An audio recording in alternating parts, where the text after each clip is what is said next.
گوز، گیس، گویس، وزی همو جبو یک تشتی تی گوتن.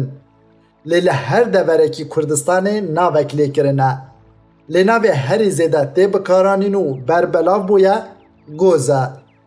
تیزانین کو گوز چه قاز جمروان را بسوده. گلو هندزانن دما کاکل گوزه بو ماوی 12 ساعتان دناو آوه ده بمینه جچره باشه. ام ده دست پیکی شیوه چیکرن آوا گوزه جوره بیجین باشه سوده نوی.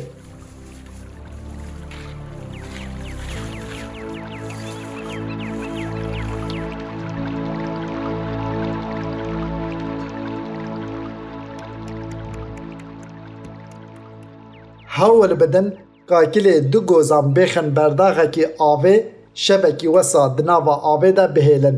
سپیده وی آوه لگل وان کاکلان بخون. جبو هون سود جه بگرن پیوست هری کم دو مهان بردوام بکن. لگوری جرباندن جباکی انجام دانه کسین دهنیات وان بلند بونه بردوام آوا کاکل گوزه وخوارنه جه درمان نوجداران جی بباندورتر در کتیه. ورن ام لسود آوا گوزه بنیرن.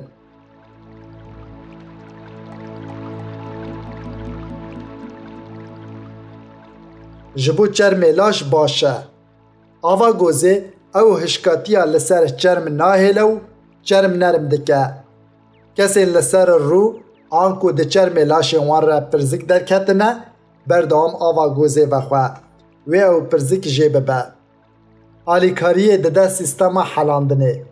آلیکاریه که باش دده سیستم حلاندنه قبضبون جهولی رادکه.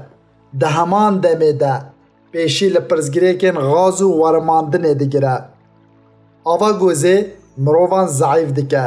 آوا گوزه تایبت دهنیات تی نخواره. هم جه تندرستیا دلو دماران را هم جه ضعیف بونا لاش مروف را گلک باشه. جبر ده گوزه ده پروتئین هیا تایبت دهن ده حلینه.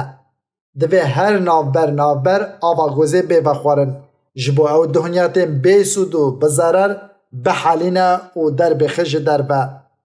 شختین نه ریکوپیکیا ده عادین جنان ده ریکوپیک دکه. جنین که ده عادین وانین مهانه ده شختین تبلی هوی چه ده به هر وسان کسین زیده زوری ده عادیان ده دکشینه دیشن بلا هول بدن آوا گوزه وخواه جوان را درمانه. جی کسین حامیله و زاروکشیر را بفایده. نوجدار پیشنیار دکه کسین که حامیله دبن بلا ناوبر آوا گوزه وخواه. جبر دما حامیله دبن تفگر دوان ده کم دبه و دبه سدم زخم ببه.